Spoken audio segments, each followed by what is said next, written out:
Hello and welcome back. Again, my name is Kenny Burley, and today we're going to look at the leads application.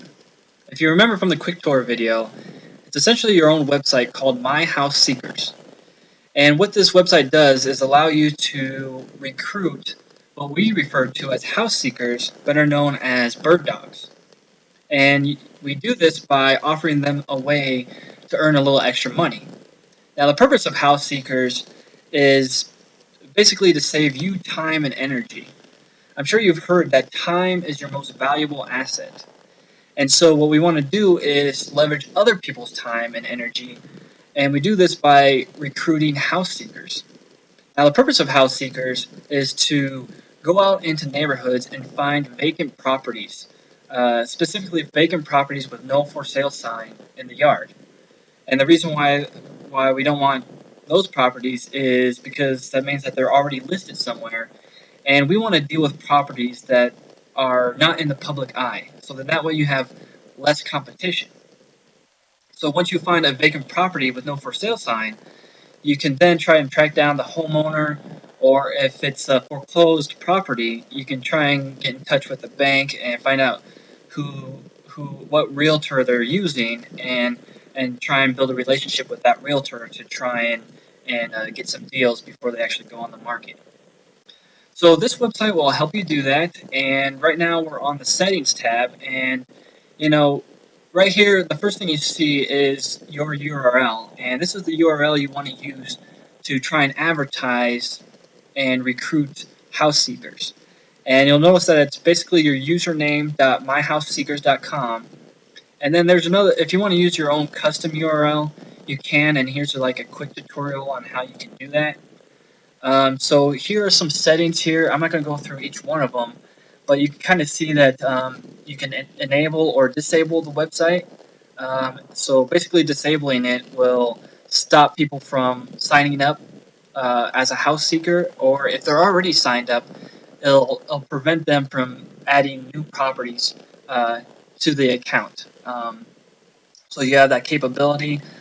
Pre-foreclosures, if you're into doing short sales, then you can kind of turn that on, and it'll kind of give you give the house seeker some information on submitting pre-foreclosures and some guidelines to follow there. And then you can set how much you want to pay the seeker per lead. Um, and then if you want, I like to offer our seekers a bonus if we actually close on the property. I mean, you can turn that off if you want, but I like to give them a little extra incentive. And so you can kind of put how much you actually want to offer them. And, just some other basic settings there. So after a seeker actually signs up, you can click on the Seekers tab, and you can see them entered in here. And you can see their basic information and stuff, and how many leads, how much they've made in leads and closings, and some basic information there. If they've actually submitted a property, well, first I want to tell you that when a seeker signs up, you will receive an email notification that you have a new seeker. And then also, if they add a property, you also receive an email indicating that they did. So when they first submit a property to you, it'll show up in your pending tab, and then you can kind of take a look at the property, and find out if it met the guidelines, and then you can approve the property.